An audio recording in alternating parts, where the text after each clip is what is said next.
Oren Tockwell's first adventure. Oren and Alaric stepped through the shimmering portal and found themselves inside the grand, opulent house of Jonas Hale. The hall was decorated lavishly for the upcoming wedding, with servants rushing about. Before they could get their bearings, a large, red-faced man stormed out from the kitchen, shouting angrily at them. "Where have you two been? I told you this morning to deliver these desserts to James's family, but they're still sitting here.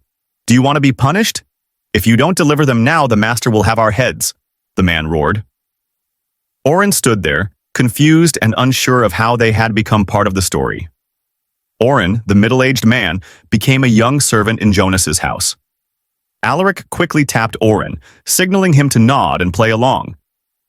They grabbed the baskets of desserts and hurried out of the house. Still bewildered, Oren whispered to Alaric, "Why are we doing this? Why are we now part of their lives?" Alaric, ever calm, explained, "We are here to let their stories continue. In order to push their destinies forward, we must become part of their world. You'll get used to it in time." Oren, still adjusting to the situation, asked, "How do you even know where James's house is?" Alaric chuckled softly. "We're now woven into this story. Naturally, we know the places, people, and events as if we've always been here. It'll take a few journeys for you to fully grasp this." Following Alaric's lead, they soon arrived at James's house, which was equally grand.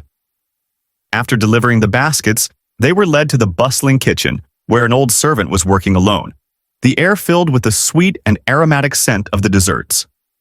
As they placed the baskets on the table, Alaric subtly pointed toward the old man. Without a word, they approached the old servant and quickly captured him. They tied his hands and legs and stuffed a cloth in his mouth. Alaric called out, "Thief!" This man was about to poison the food. The entire James family rushed into the kitchen, confused and angry at the sight of their servant bound and gagged. James himself furiously confronted Alaric and Oren. "What in the world is going on here?" James's mother demanded. Alaric stepped forward to explain, his voice calm but resolute. "This man isn't your servant. He's actually the uncle of your brother-in-law, Carl, and he's here with a deadly purpose. He planned to poison your family to take over your business and wealth." James's family was stunned, but disbelief quickly overtook them. James, anger boiling over, glared at Oren and Alaric.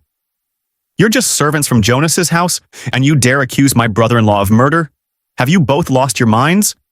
He turned to his mother. "Summon the guards immediately. These two should be arrested for this nonsense."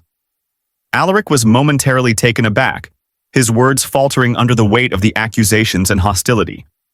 He didn't know how to proceed. But Oren, sensing the tension, stepped forward, his voice calm and measured. "You're right, James.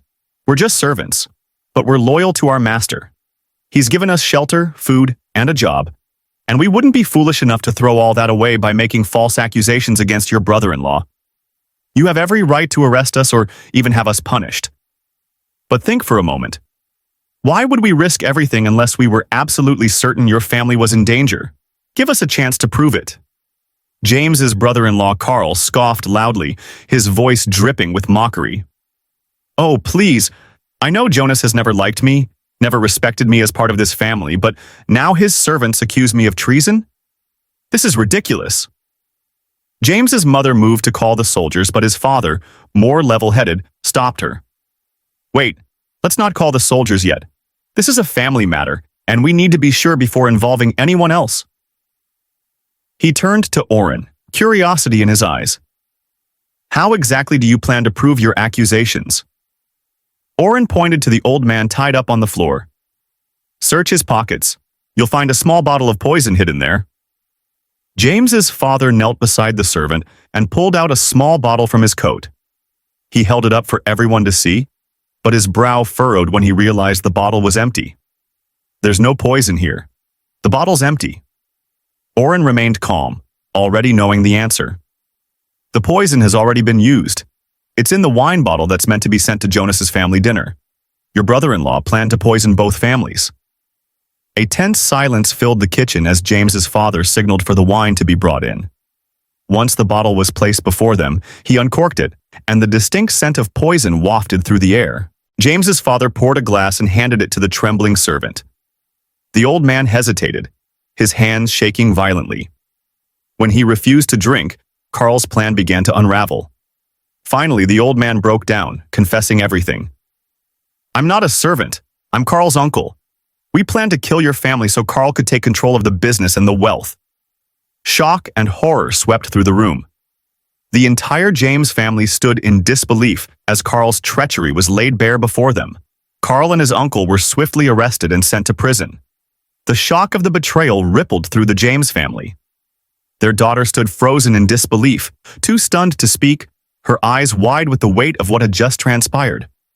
As the family processed the events in a haze of confusion, Oren and Alaric slipped away, vanishing from the house in a blink. In an instant, they found themselves back in the grand library. Eldon was sitting calmly at a large wooden desk, reading Jonas Hale's book with quiet focus.